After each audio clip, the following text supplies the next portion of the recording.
My name is Aisha, and this is the story of my silence. Not the silence I chose, but the silence I was forced to live with.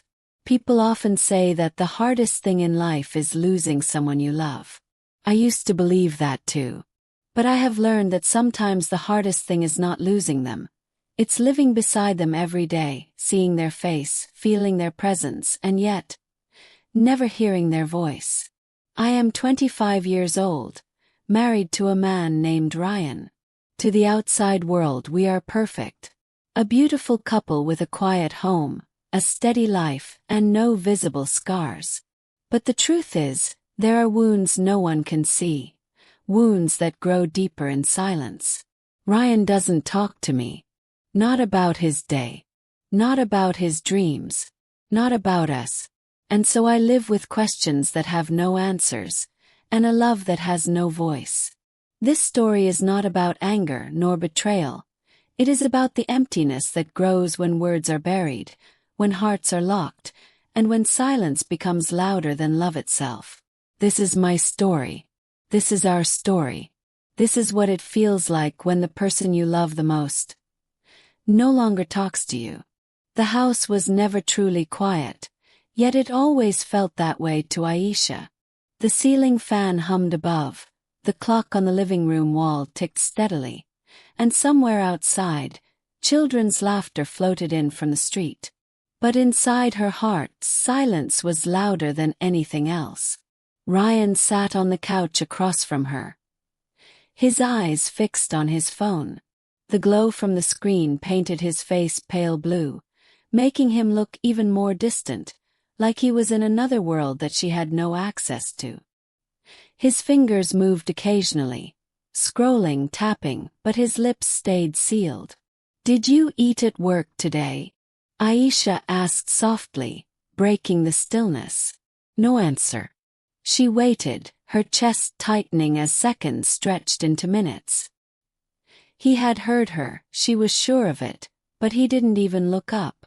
His silence was not the absence of sound. It was a wall, thick and unshakable, and she was trapped on the other side of it. Her mind rushed back to the early days of their marriage, just a year ago. She remembered how he used to laugh when she burned the rice, how he would playfully steal her tea and say hers always tasted better than his own. Back then, their house was small but warm, filled with silly conversations and late-night dreams about the future. Now the same rooms felt cold. "Ryan," she whispered, her voice breaking. This time he looked at her, but only for a second. His dark eyes met hers, then darted away quickly, as if holding her gaze might break something inside him. Aisha swallowed hard, blinking back tears. "You don't talk to me anymore. Why?" Ryan shifted uncomfortably, but still said nothing. He put his phone down on the table and leaned back, closing his eyes. To her, his silence felt heavier than 1,000 cruel words. She wanted to scream, to shake him until he spoke, to beg him like a child, for just one word, one thread of connection to remind her she wasn't completely alone in this marriage. But her pride held her back. She knew begging wouldn't change anything. It never had. Instead, she stood up quietly and walked to the kitchen. Her hands trembled as she reached for the kettle. She told herself she'd make tea, as if 2 cups of steaming liquid could somehow thaw the frozen air between them. As the water boiled, Aisha thought of her mother's words. "Men are like locked rooms, Aisha. Some doors open with patience, some never open at all." She had believed Ryan's door would open one day. That his silence was temporary. That he just needed time. But each passing day felt like another lock added to the door, another barrier between them. Carrying the tea back, she placed a cup in front of him. His eyes were still closed, his chest rising and falling in slow, tired breaths. For a moment, she just stared at him, the man she loved, the man who seemed to be slipping further away with every passing day. "I miss you," she whispered, though she knew he wouldn't reply. "I miss the way we used to be." Her words hung in the air, fragile and unanswered, before dissolving into the silence that now defined their life together. That night, as Aisha lay in bed beside Ryan, she turned toward him, waiting for his arm to reach around her the way it used to. But he stayed still, facing the opposite wall. His breathing was steady, his body distant. She bit her lip to keep from crying out loud. It wasn't anger that filled her. It was loneliness. A loneliness so sharp it felt like it could cut through her chest. She had a husband, yet she felt more alone than she ever had in her life. Aisha closed her eyes, clutching the blanket tightly. She told herself tomorrow would be better. Tomorrow maybe he would speak. Tomorrow maybe the silence would break. But deep down she feared tomorrow would be the same. And she was right. The mornings were the hardest.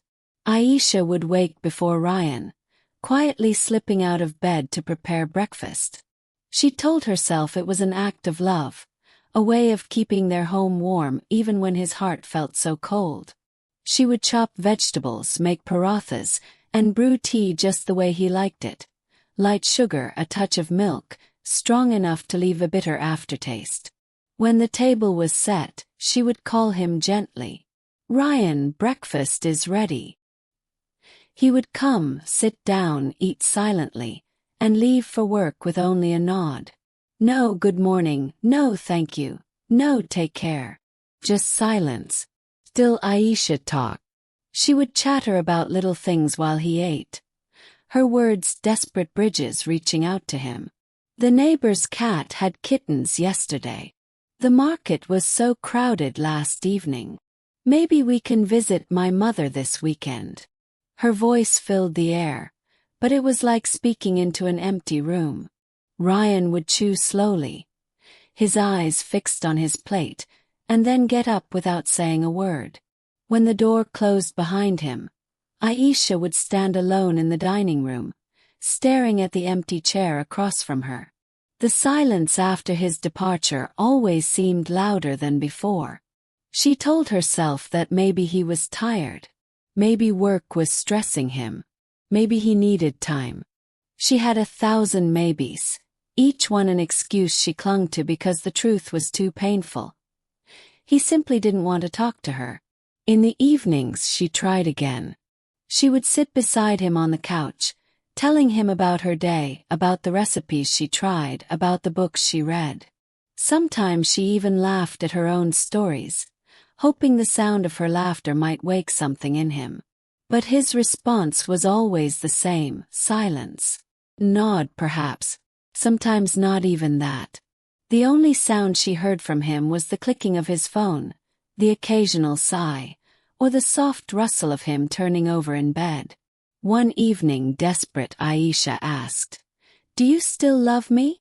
Ryan froze for a moment, as if the question had startled him. His eyes flickered toward her, but then he stood and walked away, leaving her sitting on the couch with her heart crumbling. That night, Aisha cried silently into her pillow, careful not to let him hear. She didn't want pity. She wanted love. The next day she tried something different. She decided to write him a note. On a small piece of paper she scribbled, "I miss you. Please talk to me." Even just a few words. She slipped it into his lunchbox, hoping he would read it at work and come home softened, ready to speak. But when he returned there was no change. His eyes were tired, his body heavy, and his lips locked in the same unbreakable silence. The note was still folded neatly in his bag, untouched. Aisha's heart sank. Later that week, she went to visit her mother, Nabila. Sitting in the familiar warmth of her childhood kitchen, she finally let her tears fall. "He doesn't talk to me, Ami," she whispered. "It's like living with a stranger." Nabila held her hand gently. "Some men carry storms inside them, Beta. They think silence is strength, but they don't see how it hurts the ones who love them. But I don't want strength, Aisha sobbed. I want him. I want his words, his laughter, his dreams. I can't keep talking to myself forever. Her mother sighed deeply, stroking her hair. You have two choices, Aisha. Either you wait for him to open his heart, or you learn to live without his words. The advice was meant to comfort her, but it only deepened the ache in her chest. That night, when she returned home, she found Ryan sitting in the dark, staring out the window. She stood behind him for a long time, waiting for him to notice her, to say something. But he didn't. And so, once again, Aisha spoke into the silence, her words falling like raindrops into a well that had no bottom. Ryan, I don't know how much longer I can keep talking when you won't answer. Her voice cracked, but he remained still. For the first time, Aisha began to fear that the silence wasn't just a phase. It was becoming permanent. And that realization broke something inside her. Aisha had begun to feel like a ghost in her own marriage. She existed in the same house as Ryan, ate at the same table, slept in the same bed, but it was as if her presence made no difference at all. She spoke, but her words vanished into emptiness. She touched him, but his body felt miles away. She needed answers. One evening, after another silent dinner, Aisha excused herself, slipped into the bedroom, and sat on the edge of the bed. Her phone felt heavy in her hands as she scrolled through her contacts. Finally she stopped at one name, Imran. She had met him only a few times. Ryan's childhood friend, the kind who always spoke too much while Ryan spoke too little. The last time they met, Imran had said something strange to her, almost in passing. He hasn't been the same since. Well, since before you, Aisha. At the time, she hadn't pressed him. But now she felt desperate. Taking a deep breath, she called.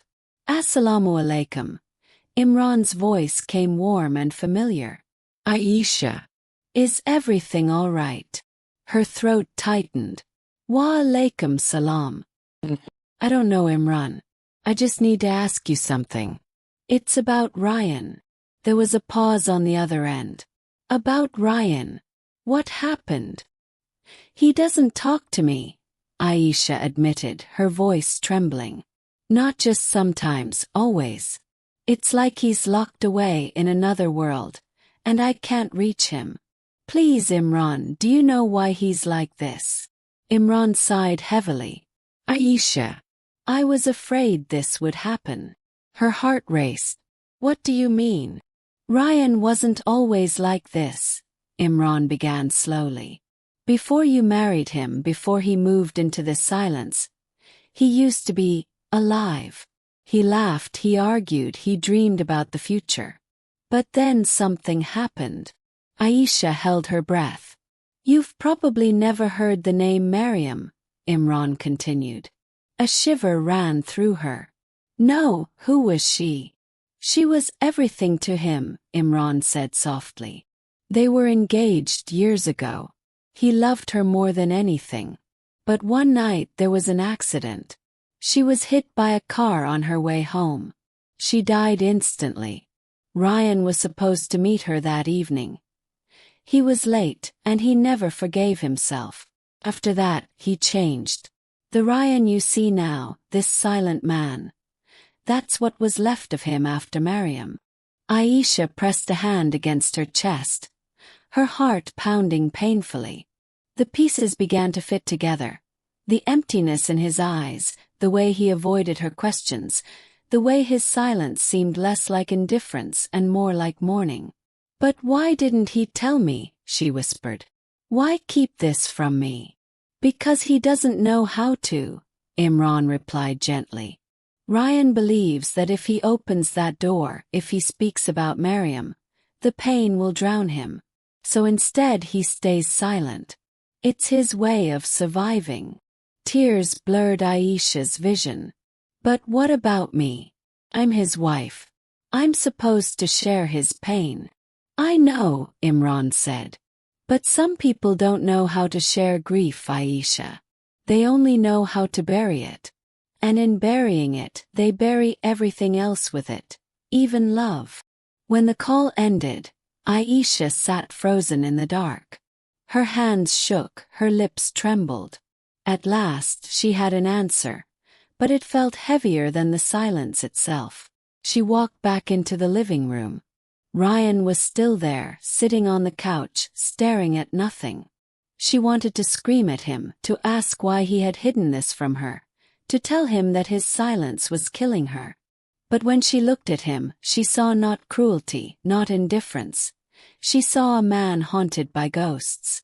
So she said nothing. She just sat down beside him, close enough for their shoulders to touch, and prayed silently that one day he would let her into the darkness he carried. That night, as she lay awake listening to his steady breathing, Aisha realized something that made her chest ache. She wasn't fighting another woman's memory, she was fighting a grave. And no one ever wins against the dead. Aisha could no longer look at Ryan without thinking of Maryam. The name echoed inside her like a shadow she could not shake off. Every time he turned away from her, every time his lips pressed shut, she wondered if he was remembering Maryam instead of seeing her. Knowing the truth had not brought her closer to him. It had only deepened the distance. But Aisha was not ready to give up. She loved Ryan too much, even if that love felt like holding onto glass that was already shattered. One evening she tried again. The table was set beautifully, candles glowing softly, the aroma of chicken biryani filling the room. She had even dressed in the pale blue sari he once said made her look like the sky. When Ryan walked in from work, she greeted him with a hopeful smile. I made your favorite tonight. He glanced at the table, then at her, and gave a faint nod before sitting down. Aisha sat opposite him, watching as he scooped a spoonful of rice onto his plate. She cleared her throat gently. Ryan, I know you've been carrying a lot. I don't want to pry. I just want to understand you. Please talk to me. Her voice trembled at the edges, but she held his gaze, desperate for any flicker of response. But Ryan looked down at his plate and continued eating, his silence as sharp as a blade. Aisha's heart sank, but she tried again. I'm not Maryam, Ryan. I know she was important to you. I know you loved her. But I'm here now. I'm your wife. Can't you let me in? At that, his hand froze mid-air. For a moment, Aisha thought he might finally speak. But then he placed his spoon down, pushed the plate away and stood. Without a word, he left the dining room, his footsteps heavy against the floorboards. The candles flickered in the draught as Aisha sat alone at the table, staring at the untouched biryani. Tears blurred her vision, dripping onto her sari. She had tried so hard, and yet the walls around him seemed higher than ever. The next day, she decided to reach for him in another way. She found his old sketchbook hidden in a drawer, something she had seen once when they were newly married. Ryan used to draw in silence, filling pages with the outlines of streets, faces, and memories. She flipped through it carefully, her fingers brushing over the pencil strokes. Most of the pages were unfinished, but one sketch made her breath catch. It was of a girl. Long hair, soft eyes, a smile half-formed. Even though it wasn't complete, Aisha knew instantly who it was. Maryam. Her chest tightened painfully. She traced the faint lines with her fingertips and whispered, "How can I compete with someone who lives forever in your silence?" When Ryan came home that night, she placed the sketchbook gently in front of him on the table. "You don't have to hide her from me," she said softly. "I already know." His eyes widened in shock, then narrowed in anger. He snatched the book away and slammed it shut. "Don't touch this again," he said, his voice cold and sharp, the first words he had spoken to her in days. And then he walked away, leaving Aisha trembling. The sound of his voice should have comforted her. But instead it felt like a door slamming shut. That night she broke. Aisha sat on the bathroom floor. Her arms wrapped tightly around her knees as sobs shook her body. She thought of her mother's words, of Imran's warnings, of the countless times she had begged silently for Ryan's love. She was running out of strength. When she finally crawled into bed beside him, her face still damp with tears, Ryan was asleep, or pretending to be. She lay there in the darkness, staring at his back. She whispered, "I don't know how much longer I can keep trying." Her voice cracked, barely audible, but in her heart she knew it was true. The walls around Ryan weren't just crumbling, they were crushing her beneath them. And she didn't know if she had the strength to survive much more. Aisha had always believed in the power of words. She believed words could heal wounds, mend distances, and keep love alive. But with Ryan, her words had become useless, dissolving into the void between them. So she tried something different. If her voice could not reach him, maybe her pen could. Late one night, after Ryan had fallen asleep, Aisha sat at the small desk by the window. The street outside was quiet, the only sound the faint chirp of crickets. She lit a lamp, pulled out a sheet of paper, and began to write. Her hand shook at first, but once the words began to flow, they came pouring out like a river breaking through a dam. "Ryan, I don't know how to reach you anymore. Every day I speak, but you don't answer. Every night I wait, but you turn away. I feel like I'm slowly disappearing in your silence. I know about Miriam. I know you loved her, and I'm not here to erase her. I don't want to take her place. I only want to stand beside you, to hold your pain with you, so you don't have to carry it alone. But you won't let me in. You've built a wall between us, and I'm hurting myself trying to break through it. Do you still see me, Ryan? Do you still love me? Or am I just a shadow in your life now? Please talk to me. Say anything. Even if it's anger, even if it's grief. Just don't leave me drowning in this silence. Your wife, Aisha." By the time she finished, her tears had soaked the bottom of the page. She folded the letter carefully, slipped it into an envelope, and placed it on his bedside table, right where he would see it in the morning. For the first time in weeks, she slept with a fragile sliver of hope. The next morning she woke early, her heart pounding as she watched Ryan stir awake. His eyes opened slowly, and he reached for his phone as he always did. Then his gaze landed on the envelope. Aisha held her breath. He picked it up, turned it in his hands, and stared at it for a moment that felt like forever. She waited, her body tense, ready to hear him finally speak, finally acknowledge her heart. But then he set it aside, unopened. He placed it on the dresser, as casually as one might place a receipt or a grocery list. And just like that, he walked into the bathroom without a word. Aisha's chest caved in.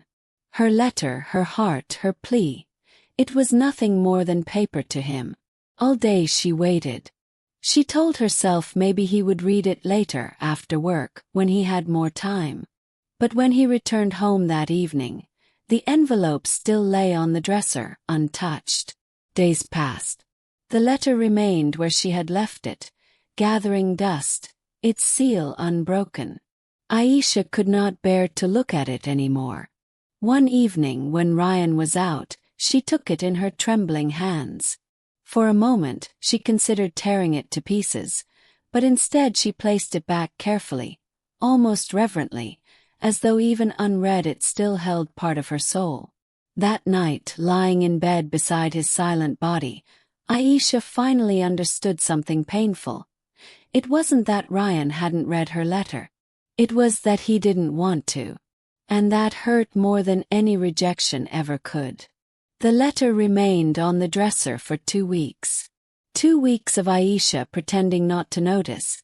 2 weeks of swallowing her tears every time her eyes landed on the untouched envelope. She could no longer pretend it didn't matter. It mattered more than anything.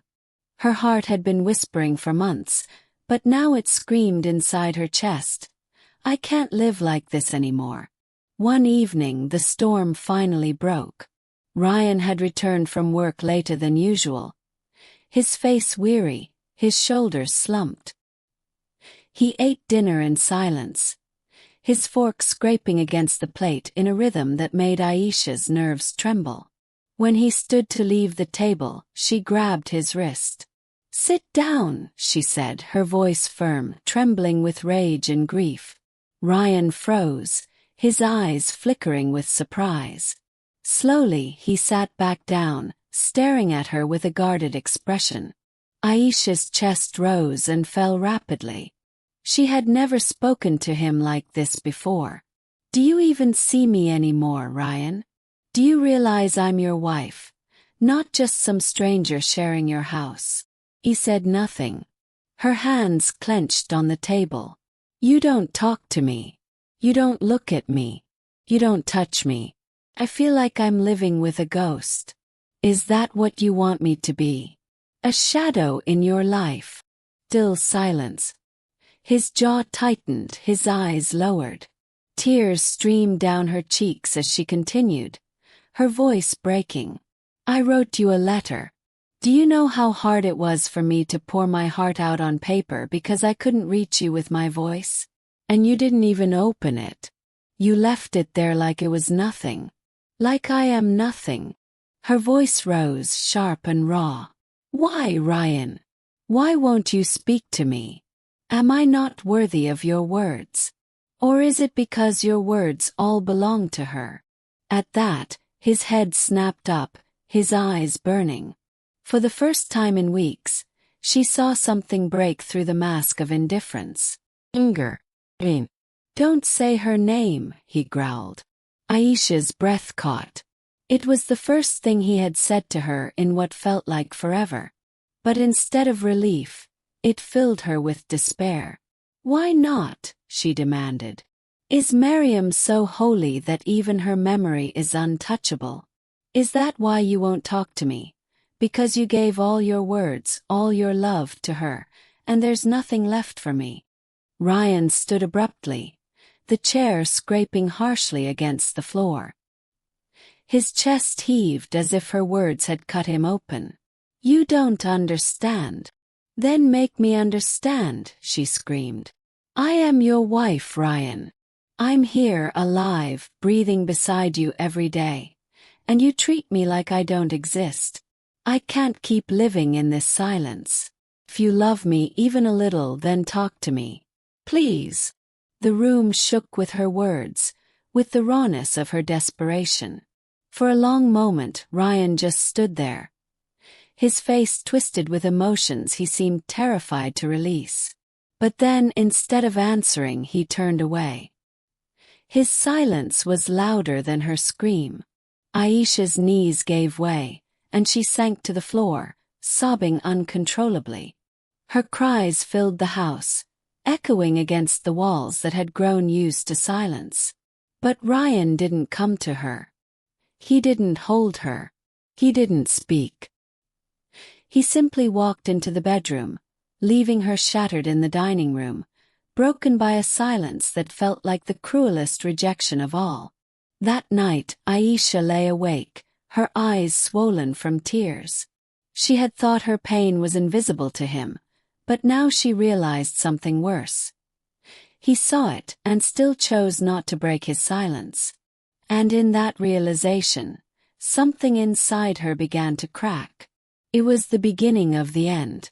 The house was quiet long after Aisha's tears had dried. She lay awake in bed, staring at the ceiling, her chest hollow and aching. Beside her, Ryan lay on his side, his back turned as always. But that night something felt different. The silence was still there, heavy as stone. But beneath it, Aisha sensed a shift, as if the walls Ryan had built around himself were trembling. It was close to midnight when she finally whispered, her voice raw. "Do you hate me, Ryan?" For a long moment there was no answer. She thought he had drifted into sleep, or chosen once again to ignore her. But then unexpectedly his voice came, low, hoarse, almost broken. "No." The single word struck her like a thunderclap. She turned to him quickly, her heart racing. "Then why? Why this silence? Why do you shut me out?" Ryan didn't move. His voice was so soft she had to strain to hear it. "Because I don't know how to love you without betraying her." Aisha froze, the breath knocked from her lungs. "Miriam," she whispered. His shoulders trembled. "I see her everywhere. When I wake up, I see her face in my dreams. When I come home, I imagine she should be the one waiting. Every time I try to speak to you, every word feels like a betrayal. So I say nothing." Tears welled in Aisha's eyes, but she forced herself to listen. "I was late that night," Ryan continued, his voice breaking. "She called me, asked me to come meet her. I told her I was busy, that I'd come later. She never made it. If I had gone, maybe she wouldn't have been on that road. Maybe she would still be alive." A strangled sob escaped him, and for the first time, Aisha saw the weight he carried, the grief that had sealed his lips all this time. His silence wasn't emptiness. It was guilt, festering like an open wound. "Ryan," she whispered, reaching for his hand. "You can't keep punishing yourself forever." But he pulled his hand away. "You don't understand, Aisha. Miriam's death is my fault. And you're innocent. You deserve a man who can love you freely. But I'm not that man. I'm broken. I can't give you what you need." Her chest cracked at his words. "I don't need perfection, Ryan. Just need you. Your brokenness, your pain, your silence. I can live with all of it if only you'll let me in." At last, he turned toward her. His face was streaked with tears. His eyes hollow with years of unspoken sorrow. For the first time, their gazes locked without breaking. "I don't know how," he admitted. "I don't know how to be yours without losing her." Aisha's heart ached with both love and despair. She brushed his cheek gently, her tears falling onto his skin. "Then let me teach you. Let me love you even through the ghosts. Just don't keep shutting me out. Please." Ryan closed his eyes, and for a moment, it seemed he might finally let her in. His hand hovered near hers, trembling. But then he whispered, "I'm afraid my silence is all I have left. If I lose it, I'll fall apart." And though he had finally spoken, though the darkness had finally revealed its truth, Aisha realized with crushing clarity, words alone could not heal him. He was drowning in grief, and she was drowning in his silence. They lay side by side, both crying softly into the night. For the first time she had heard his truth. But it wasn't the salvation she had hoped for. It was a confession that love, no matter how strong, might never be enough.